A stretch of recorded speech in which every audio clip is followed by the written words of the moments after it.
Hello and welcome to बवाल banking classes. आज हम लोग जेआईबी पेपर 2 में जो मॉड्यूल ए कर रहे हैं जनरल बैंकिंग ऑपरेशंस, उसका चैप्टर 4 यानी यूनिट 4 का पार्ट 1 करेंगे, opening accounts of various types of customers. Before moving on, I request to please pause the video and go through the copy disclaimer, understand that this video is for educational purposes only. सबसे पहले बात करते हैं personal accounts की। Personal accounts में आते हैं account of individual. Account of individuals के लिए पहली शर्त यह है कि वो उसकी एज मेजर होनी चाहिए, मतलब 18 साल से ऊपर की एज होनी चाहिए, साउंड माइंड होना चाहिए, इंसॉल्वेंट नहीं होना चाहिए और किसी भी कॉन्ट्रैक्ट के लिए डिसक्वालीफाई नहीं होना चाहिए बाय एनी लॉ। अगर मान लीजिए किसी के प्रति अगेंस्ट ये लॉ मतलब कोर्ट का ऑर्डर है कि वो कोई कॉन्ट्रैक्ट नहीं कर सकता, तो ऐसे ऐसे व्यक्तियों का अकाउंट नहीं हो पाता, क्योंकि account opening is kind of contract with the bank. ठीक है, अकाउंट ओपनिंग जो है उसमें इंडिविजुअल के साइन होने चाहिए फॉर्म पर।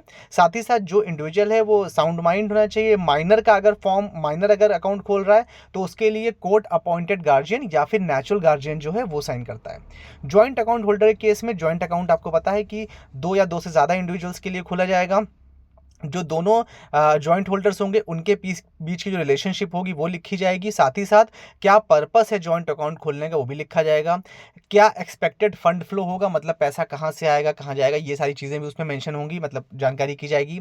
जॉइंट अकाउंट्स अगर कोई रेजिडेंट है, मतलब इंडिया का रेजिडेंट है, वो किसी एनआरआई के साथ खोलता है तो वो अलाउ है, वो खोल सकता है, लेकिन उसके लिए कौन सा अकाउंट होता है, एनआरओ वाला होता है। ठीक है, और दूसरी शर्त यह है कि उसके लिए उसको एनआरआई में तो वो नहीं, एनआरई अकाउंट में नहीं जोड़ सकता, एनआरओ अकाउंट में जोड़ सकता। दूसरी शर्त यह है कि वो उसका क्लोज रिलेटिव होना चाहिए। ठीक है, किसी भी XYZ के साथ आप नहीं खोलते, क्लोज रिलेटिव के साथ ही खोल सकते हैं अकाउंट। सारे अकाउंट होल्डर्स को साइन करना पड़ेगा। साथ ही साथ mode of operation he mention करना। मोड ऑफ ऑपरेशन मतलब आइदर सर्वाइवर है, फॉर्मर सर्वाइवर है, जॉइंटली बाय ऑल है ना, वो चीज़ है। उसके बाद अकाउंट ऑफ इलिटरेट पर्सन खोलने के लिए क्या आपकी कंडीशंस हैं। इलिटरेट पर्सन यानी अनपढ़ व्यक्ति का अकाउंट खोलने के लिए उसको सारी बातें उसकी समझती हुई लैंग्वेज में, जो लैंग्वेज उसको आती है उसमें उसे बोल के समझानी पड़ेंगी। साथ ही साथ जो व्यक्ति होगा उसको पैसा निकालने के लिए पर्सनली पासबुक लेके आना पड़ेगा। इलिटरेट मतलब अंगूठा छाप, जो थंब इंप्रेशन से पैसा निकालेगा। ठीक है, कोई भी करंट अकाउंट नहीं खोला जा सकता इलिटरेट पर्सन का।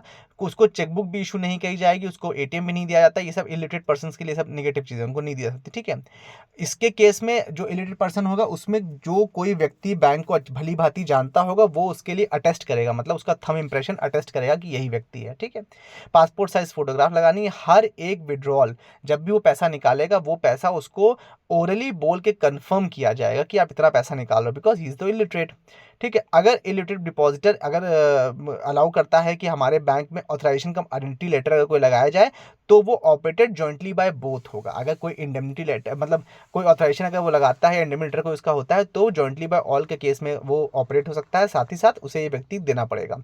कोई भी इलिटरेट पर्सन आइदर सर्वाइवर या लिटरेट पर्सन ओनली इस तरह का अकाउंट नहीं खोल सकता है। ठीक है, अकाउंट ऑफ ब्लाइंड पर्सन के लिए क्या है। Before moving on, I request कि please like share comment subscribe Bawaal banking classes on our channel. अच्छा, ब्लाइंड पर्सन के लिए क्या है कि एक तो ड्यू केयर करनी है, जब भी उसका अकाउंट खोलना है तो ड्यू डिलिजेंस को फॉलो करना है।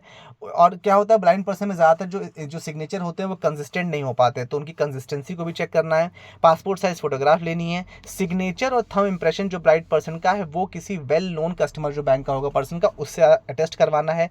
जब ब्रांच मेरा सेटिस्फाई हो जाएगा तो वो ब्लाइंड पर्सन को अपना अकाउंट ऑपरेट करने के लिए अलाउ कर देगा, या फिर नेक्स्ट ऑफ किन के माध्यम से भी ब्लाइंड पर्सन अपना अकाउंट ऑपरेट कर सकता है, लेकिन उसके लिए उस ब्लाइंड पर्सन को लेटर ऑफ अथॉरिटी देना पड़ेगा। ठीक है, बैंक को कि हमारा भाई ये नेक्स्ट ऑफ किन ऑपरेट करेंगे। अगर सिग्नेचर में इनकंसिस्टेंसी आती है, मतलब ब्लाइंड कस्टमर का सिग्नेचर अगर उसमें इनकंसिस्टेंसी नोटिस करी जाती है, तो क्या किया जाता है, उसका लेफ्ट हैंड का थंब इंप्रेशन भी ले लिया जाता है। तो साइन भी करा लो, साथ में लेफ्ट हैंड का थंब इंप्रेशन भी आप ले सकते हो। एंट्रीज और बैलेंस जो भी ब्लाइंड पर्सन की होंगी वो उसको बोल करके बताई जाएंगी। मेक श्योर कि उस टाइम आसपास और कोई ना हो। ठीक है, वरना उसका बैलेंस सबको पता चल जाएगा for the purpose of privacy. Accounts of minor में क्या कहा गया है। एनआई एक्ट का सेक्शन 26 ये कहता है कि माइनर व्यक्ति माइनर जो है वो भी पैसा ड्रॉ कर सकता है, एंडोर्स कर सकता है, डिलीवर कर सकता है as per negotiable instrument act. ठीक है, वो अपनी चेक ड्रॉ कर सकता है। अगर जब माइनर मेजॉरिटी आ जाएगा, मतलब माइनर जब 18 साल से ऊपर का हो जाएगा, तो जो गार्जियन है उसको वो अकाउंट ऑपरेट करने का अधिकार नहीं रह जाएगा। बैंक जो है वो मिनिमम एज सेट कर सकते हैं कि माइनर किस एज से अकाउंट ऑपरेट करे। जनरली 10 साल से ऊपर को बैंक अलाउ कर देते हैं। जो वाले माइनर वाले जो अकाउंट होंगे उनमें जो बैलेंसेस होंगे वो एक मैक्सिमम अमाउंट है, उसकी लिमिट होती है, उसके ऊपर नहीं हो सकते हैं। यदि माइनर की डेथ हो जाएगी तो गार्जियन जो भी है उसको अकाउंट वो क्लोज करना पड़ता है। जब माइनर मेजर में कन्वर्ट हो जाएगा, मतलब 18 साल से ऊपर हो जाएगी एज, तो फ्रेश ऑपरेटिंग इंस्ट्रक्शंस और फ्रेश स्पेसिमेन सिग्नेचर लेने होंगे। मतलब अब तो भाई अब गार्जियन के साइन तो होंगे नहीं, अब तो उस व्यक्ति के स्वयं साइन होंगे जो 18 से ऊपर हो चुका है, तो उसका latest documents and latest signature specimen लेना पड़ेगा। अगर गार्जियन जो है उसकी डेथ हो जाती है माइनॉरिटी के जब अकाउंट चला उस टाइम, तो फिर जब वो माइनर व्यक्ति मेजर हो जाएगा, मतलब 18 से ऊपर हो जाएगा, तो उसको तब वो उस पैसे को निकाल सकता है, तब तक कुछ नहीं कर सकता। अकाउंट ऑफ अदर कस्टमर्स, जैसे कि हिंदू अनडिवाइड फैमिली, जब किसी हिंदू व्यक्ति की डेथ होती है, उसके पीछे यदि बिजनेस रह गया या उसके लीगल हेयर्स रह गया है, तो उस प्रॉपर्टी को उसको डिवाइड करने के लिए या यूज़ करने के लिए एसेट्स को हिंदू अनडिवाइड फैमिली के प्रॉपर्टी का कॉन्सेप्ट है। इसमें जो मेंबर ऑफ द फैमिली होते हैं उसमें जो एल्डेस्ट मेल चाइल्ड होता है उसे कर्ता कहा जाता है, यानी मैनेजर कहा जाता है। 2005 में जो अमेंडमेंट हुआ उसके बाद से डॉटर्स को भी को पार्टनर मतलब आप समझ लो पार्टनर्स, हिंदू अनडिवाइड फैमिली में कई लोग जो थे, चाहे डॉटर मैरिड हो चाहे अनमैरिड, उसको को पार्सन माना जाएगा। ठीक है, जितने भी मतलब एक तो कर्ता हो गया जो एल्डेस्ट मेल चाइल्ड है फैमिली का, उसके अलावा जितने भी लोग वो सब को पार्टनर्स में आएंगे। जब एक अकाउंट किसी हिंदू अनडिवाइड फैमिली यानी HUF के हिसाब से किया जाता है, तो जितने भी अडल्ट मेंबर्स होते हैं उन सबको फॉर्म साइन करना होता है, लेकिन जो कर्ता होता है उसको अकाउंट ऑपरेट करने की अथॉरिटी होती है। ठीक है, please subscribe to YouTube channel that is Bawal banking classes. कर्ता के पास ये पावर होती है कि वो अपने जो एसेट्स हैं उनको ट्रांसफर कर सकता है, बशर्ते उसकी लीगल नेसेसिटी होगी और पूरे एस्टेट के बेनिफिट के लिए वो काम किया जा रहा है। मतलब जितने भी और को पार्टनर्स हैं उनके बेनिफिट्स को के हिसाब से अगर प्रॉपर्टी बेची जा रही है, कुछ किया जाए, ट्रांसफर की जा रही है, तो वो काम कौन करेगा? कर्ता करेगा। सभी जो भी को पार्टनर्स माइनर्स होंगे उनका भी रिकॉर्ड रखा जाएगा और उनके बदले उनके गार्जियन साइन करेंगे। ठीक है, पार्ट वो भी होंगे HUF के, लेकिन उनके गार्जियन साइन करेंगे। HUF अकाउंट खोलने के लिए क्या क्या डॉक्यूमेंट्स चाहिए? पहली बात तो अकाउंट ओपनिंग फॉर्म सभी अडल्ट मेंबर्स जो HUF के हैं वो साइन करेंगे, और जो स्पेसिमेन सिग्नेचर कार्ड होगा, मतलब जो अथॉरिटी होगी वो किसकी होगी? कर्ता की होगी, तो स्पेसिमेन सिग्नेचर पे सिर्फ कर्ता के साइन होंगे। सोल प्रोप्राइटरशिप फर्म अगर खोलनी है तो अकाउंट ऑफ जो भी इसका अकाउंट खुलेगा उसको एक इंडिविजुअल के अकाउंट की तरह ही ट्रीट किया जाएगा। डॉक्यूमेंट्स जो भी इसमें चाहिए होंगे वो प्रोप्राइटरशिप फर्म के चाहिए होंगे, और कौन साइन करेगा? प्रोप्राइटर स्वयं साइन करेगा। इसमें प्रोप्राइटर एक डिक्लेरेशन भी सबमिट करेगा। प्रोप्राइटर सभी डॉक्यूमेंट्स को in the name of proprietorship firm ही साइन करेगा, मतलब अपना साइन करेगा और फर्म की स्टैंप लगाएगा। जो भी चेक्स प्रोप्राइटर साइन करेगा वो सब भी in the name of proprietorship firm ही साइन करेगा। डॉक्यूमेंट्स क्या क्या चाहिए होंगे? करंट अकाउंट ओपनिंग फॉर्म चाहिए, स्पेसिफिक सिग्नेचर कार्ड चाहिए होगा, और प्रोप्राइटर का जो डिक्लेरेशन है या लेटर है वो चाहिए होगा बैंक के फॉर्मेट के हिसाब से। पार्टनरशिप फर्म के केस में जो अगर रजिस्ट्रेशन ऑफ पार्टनरशिप है तो वो ऑप्शनल चीज़ है। ठीक है, हालांकि स्टेट ऑफ गुजरात और महाराष्ट्र में कंपलसरी है, यहाँ पर अन्य जगह ऑप्शनल है। पार्टनरशिप फर्म जो है उनको अकाउंट अपना ओपन और ऑपरेट करने के लिए जो भी उनका रजिस्ट्रेशन सर्टिफिकेट है उसे सबमिट करना होगा।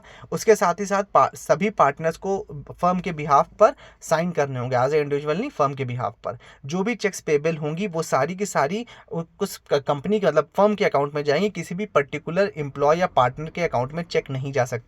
ठीक है, मतलब पेमेंट नहीं क्रेडिट नहीं किया सकता। यदि कोई पार्टनर्स के बीच डिस्प्यूट होता है और कोई एक पार्टनर स्टॉप पेमेंट के लिए या ऑपरेशन स्टॉप करने के लिए अकाउंट में एक एप्लीकेशन दे देता है, तो फिर वो जो स्टॉपेज है वो तब तक नहीं हटेगा जब तक सारे पार्टनर्स मिलकर उसको नहीं हटवाएंगे। मतलब हमारे 10 पार्टनर थे, मान ली 5 पार्टनर थे, एक ने कह दिया भाई हम ऑपरेशन स्टॉप करिए, हम नहीं कन्विंस हैं आपके उस फर्म से, तो जब अगली बार जब 5 लोग लिख करके देंगे ठीक है हमें कोई प्रॉब्लम नहीं, आप ऑपरेशन शुरू कर दीजिए, तो फिर वो शुरू होगा। सिर्फ एक के बंद करने से एक ही नहीं चालू करता, बंद एक कर सकता है लेकिन चालू करने के लिए सब लोग चाहिए। ठीक है, उसके बाद ही ऑपरेटिव अकाउंट। अगर किसी पार्टनरशिप में कोई एडिशन होता है तो जो ओल्ड अकाउंट है उसको कंटिन्यू किया जा सकता है, बशर्ते जो बैलेंस है वो क्रेडिट में हो। अगर पार्टनरशिप फर्म का बैलेंस डेबिट में है, मतलब माइनस में है, तो आपको ओल्ड अकाउंट फ्रीज करना पड़ेगा और नया अकाउंट खोलना पड़ेगा। लेकिन अगर उसका बैलेंस पॉजिटिव मतलब प्लस में है, क्रेडिट में है, तो फिर आप उसी को कंटिन्यू कर सकते हैं। यदि किसी डेथ हो जाती है किसी पार्टनर की, तो जो पार्टनरशिप फर्म है वो ऑटोमेटिकली डिसॉल्व हो जाएगी और उस तरह के अकाउंट्स में ऑपरेशन भी वहीं से रुक जाएगा।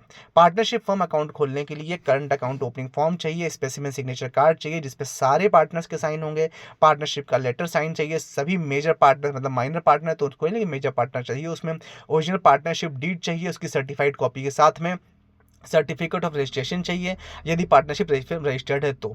इसके बाद लिमिटेड लायबिलिटी पार्टनरशिप है जो हम लोग नेक्स्ट वीडियो में पढ़ेंगे। Thank you so much for your valuable time. Do like, share and subscribe and don't forget to comment so that we can move in a positive direction. Thank you so much.